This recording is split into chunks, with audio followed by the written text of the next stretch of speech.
Hello बच्चों, कैसे आप सभी? बहुत बढ़िया होंगे। चलिए, आज जो है हम लोग पुनः अपना क्लास करेंगे। अगर आप इस चैनल पर नए हैं तो हमारे चैनल को सब्सक्राइब करें, बेल आइकन को प्रेस कर दें ताकि जो भी नोटिफिकेशन हो आपके पास आसानी से हो। तो चलिए क्लास आगे बढ़ाते हैं, ज़्यादा इंटरेस्ट और बात नहीं करते हुए।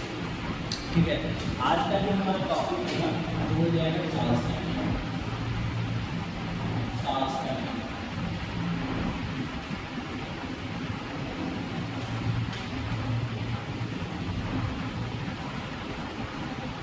पिछले क्लास में पढ़े थे बॉय का नियम और आज का नियम तो क्या चार्ल्स का नियम।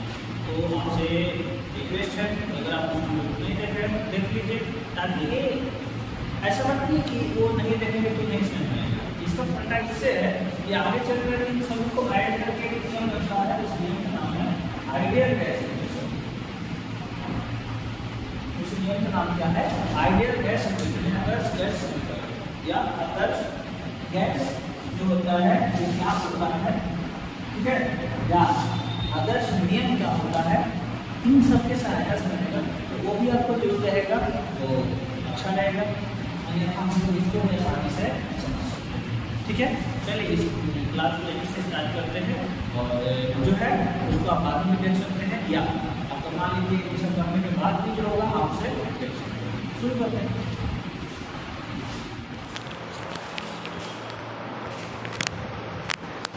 चलिए, बहुत सिंपल सा नियम है। क्या कह रहा है कि इस नियम के अनुसार स्थिर दाब पर, इस नियम के अनुसार स्थिर दाब पर, मतलब जो दाब है हमारा, जो दाब है वो दाब स्थिर है, यानी इसमें दाब को ना तो बढ़ाना है और ना ही क्या करना है, घटाना है। स्थिर दाब पर किसी दिए गए गैस का, किसी दिए गए गैस के द्रव्यमान का आयतन, द्रव्यमान का आयतन उसके ताप के समानुपाती होता है। यानी कि जब दाब कांस्टेंट हो, यानी दाब को नहीं बढ़ाया जाएगा, दाब को नहीं बढ़ाया जाएगा, ना ही क्या किया जाएगा, घटाया जाएगा, तो उसके जो गैस के द्रव्यमान का जो वॉल्यूम रहेगा वो टेम्परेचर के क्या हो जाएगा, समानुपाती, यानी डायरेक्टली प्रोपोर्शनल। कहने का अर्थ हो गया कि अगर टेम्परेचर को बढ़ाएंगे तो आयतन बढ़ेगा और टेम्परेचर को घटाएंगे तो आयतन क्या होगा, घटेगा। यानी ये सिंपल सा इतना सारा बात कहना चाहा है कि जो V है हमारा वॉल्यूम है वो डायरेक्टली प्रोपोर्शनल है T। डायरेक्टली प्रोपोर्शनल का अर्थ ही होता है कि E वाला बढ़ेगा तो इधर वाला भी बढ़ेगा, E वाला घटेगा तो E वाला घटेगा। ठीक है, यानी कि अगर एक पदार्थ को बढ़ाएंगे तो दूसरा पदार्थ भी बढ़ेगा, दूसरा पदार्थ को अगर हटा दिया जाएगा तो अगला पदार्थ भी क्या हो जाएगा, घट जाएगा। जैसे इसका सिंपल सा एक एग्जांपल ले लीजिए कि मान लीजिए आप कहीं कोई भी व्यवसाय कर रहे हैं या कहीं किसी भी पार्टिसिपेट किए हैं एज ए पार्टनर किसी के साथ, या कुछ भी कोलैबोरेशन करके आप बिजनेस किए हुए हैं। अगर मान लीजिए आपके पार्टनर जो है जितना मात्रा में इन्वेस्ट किए हुए हैं उतने मात्रा में आप इन्वेस्ट किए हो, या मात्राएं अलग अलग हो सकता है, लेकिन अगर मान लीजिए आपका कंपनी ग्रो कर रहा है तो आपका पार्टनर भी ग्रो करेगा, आप भी ग्रो कीजिएगा। आपका जो भी बिजनेस है अगर वो घाटा में जा रहा है तो आपको भी नुकसान होगा, अगला पार्टी को भी नुकसान होगा। तो वही सिंपल सा अर्थ होता है। और ये घटनाएं कब घटित होगी, तो नियत दाब पर, नियत दाब पर। ये सब घटनाएं कब होगी घटित, नियत दाब पर। यानी V डायरेक्टली प्रोपोर्शनल हटेगा, एक कांस्टेंट आएगा T, V/T = K, या कांस्टेंट के बराबर क्या हो जाएगा, V/T, जहाँ V बराबर हमारा हो जाएगा क्या, गैस का आयतन, T बराबर हो जाएगा गैस का ताप, और K तो आपको पता है कि हो जाएगा क्या, चार्ल्स स्थिरांक, या इसको बोल सकते हो समानुपाती स्थिरांक। हटाओ, उतना लंबा लिखने से बेहतर है एक छोटा जैसे सबके लिए इस्तेमाल किए, इसके लिए भी हमारा क्या हो जाएगा, स्थिरांक। अब देखिए ये हो गया चार्ल्स नियम। अगर मान लीजिए दो अलग अलग गैस के लिए मापा जाता है, दो गैस के लिए, गैसों के लिए तो हमारा ए क्या हो जाएगा, के तो के ही रहेगा, के बराबर हो जाएगा V1/T1 समीकरण फर्स्ट, और दूसरा हो जाएगा के बराबर क्या, V2/T2 समीकरण 2। बोलो कोई तकलीफ है तो, कुछ नहीं किए हैं। ये हमारा के बराबर आ गया, इसको दो अलग अलग गैस के लिए मापे हैं, दो अलग अलग आयतन के हो सकते हैं, दो अलग अलग क्या हो सकता है, टेम्परेचर हो सकता है, उसमें कंपैरिजन किया जाता है। या फिर ऐसे भी समझ लो कि एक ही गैस हो, ठीक है, लेकिन उसको दो सतह पर मापा गया है। एक सतह पर मापा गया है तो वहाँ का टेम्परेचर कुछ और है, और वो मान लो एक बलून ही है, ऐसे इमेजिन कर लो एक बलून ही है जो मान लो 10 मीटर ऊंचाई पे उड़ रहा है, तो वहाँ का टेम्परेचर कुछ और है। जबकि वो 200 मीटर ऊंचाई पे जाएगा तो वहाँ का टेम्परेचर कुछ और होगा, ठीक है। या मान लो कोई 200 मीटर ऊंचाई पे उड़ रहा है, वो समुद्र तल पे चला गया, तो वहाँ का जो होगा टेम्परेचर कुछ और होगा, क्योंकि हम लोग पढ़ चुके हैं जैसे जैसे हम लोग ऊपर जाते हैं तापमान में परिवर्तन होता है, और तापमान में परिवर्तन होगा यानी सिंपल सा बात है कि आयतन में परिवर्तन होगा। तापमान घटेगा, आयतन घटेगा, तापमान बढ़ेगा, आयतन बढ़ेगा। बात समझ में आ रहा है? बस कुछ नहीं करना है, इसके बाद इक्वेट कर दीजिए। इक्वेटिंग इक्वेशन 1 और 2, समीकरण 1 और 2 को बराबर करने पड़ता है। एक तो कट जाएगा, अरे काटना है, मिटाना नहीं है।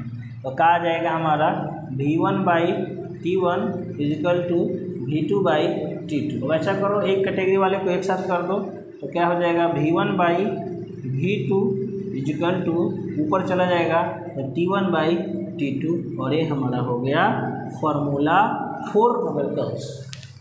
कुछ नहीं ज़्यादा किए हैं, आप आराम से इसको नोट कर लीजिए, और हम जो है 2 मिनट में देखिए यहाँ कैसे न्यूमेरिकल बनाना आपको सिखा देते हैं। नोट कीजिए।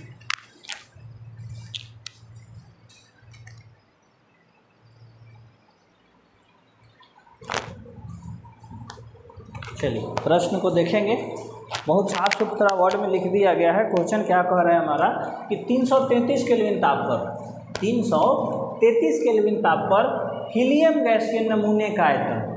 हीलियम एक गैस है और नमूना आप समझ रहे हैं, कुछ एक पार्ट के बारे में बात किया जा रहा है, एक स्पेशल गैस हीलियम के बारे में बात किया जा रहा है। नमूने का आयतन 500 सेंटीमीटर क्यूब है। कितना टेम्परेचर है? 333 केल्विन टेम्परेचर है, तो आयतन कितना है?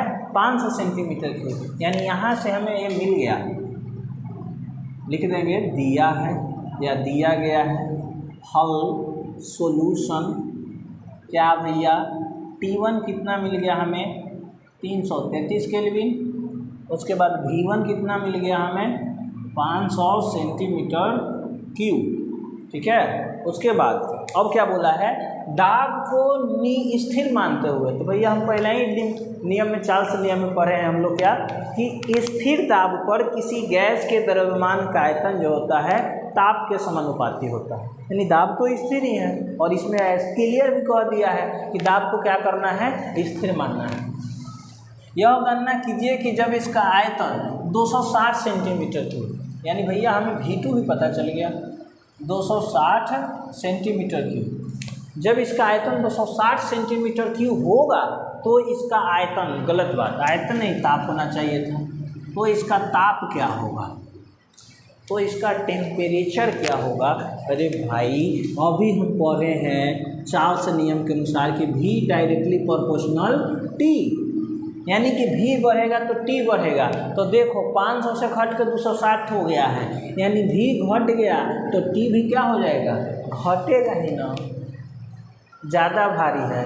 देखो अभी न पढ़ा है चार्ल्स नियम, उसी पे न्यूमेरिकल बनवा रहे हैं आपसे कि V डायरेक्टली प्रोपोर्शनल T, यानी V बढ़ेगा तो T बढ़ेगा, अब V घटेगा तो T घटेगा। तो V पहले 500 था, अब 260 हो गया, तो 100 कितना ना, 100 नहीं 240 घटा ना, घटा कि नहीं घटा? घट गया। तो टेम्परेचर भी 333 से कुछ ना कुछ तो घटेगा ही, 200 हो जाए, 100 हो जाए, 150 हो जाए, 250 हो जाए, लेकिन घटेगा, बढ़ेगा नहीं। ऐसे चेक कर लेते हैं, हमारा तो फार्मूला पढ़ते हैं, तो घबराने से क्या फायदा। चार्ल्स नियम के अनुसार नाउ इस नियम से तो चार्ल्स नियम से, चार्ल्स नियम कहता है का कि T1/T2 इजिकल टू V1/V2।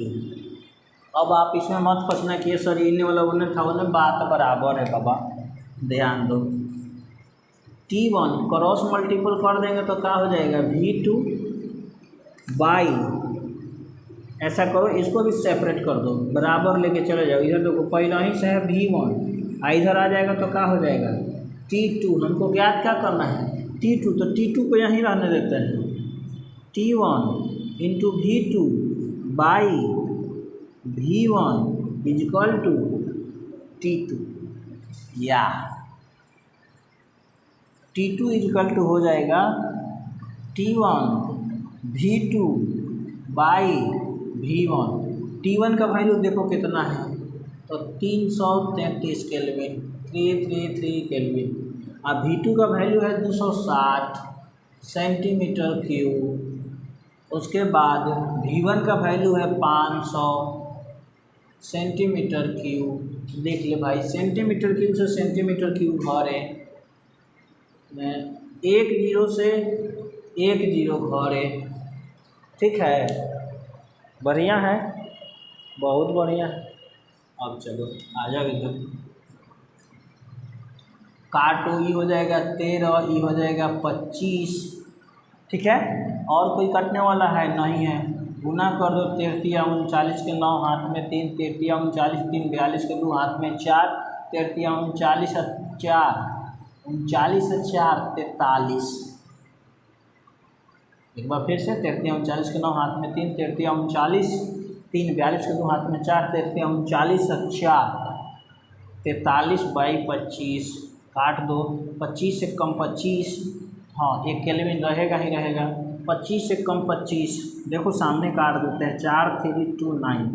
25 से कम 25 13, 13 में से 5 गया 8, ये हो गया 3, 3 में से 2 गया 1 2, 175 का मरतबे 7 मरतबे, 25 7 175, 12 में से 5 गया, 12 से 5 गया 7 9, 7 में से 7 गया 0 9, 25 3 75, 75 4 40, 3 25 से कम 25, 25 छक्का 150, यानी आ गया हमारा कितना 173.16 केल्विन। देखो घटा कि नहीं घटा, यही तो बात समझाना चाह रहे थे कि जब आयतन 500 से घटकर 260 हो गया है तो हमारा टेम्परेचर भी 333 से कम ही होगा, ज़्यादा नहीं होगा, क्योंकि संबंध वॉल्यूम और टेम्परेचर में है कि वॉल्यूम बढ़ेगा तो टेम्परेचर बढ़ेगा, वॉल्यूम घटेगा तो टेम्परेचर भी घटेगा। आप इसको आराम से स्क्रीनशॉट कर लो या नोट कर लो, आराम से बन जाएगा।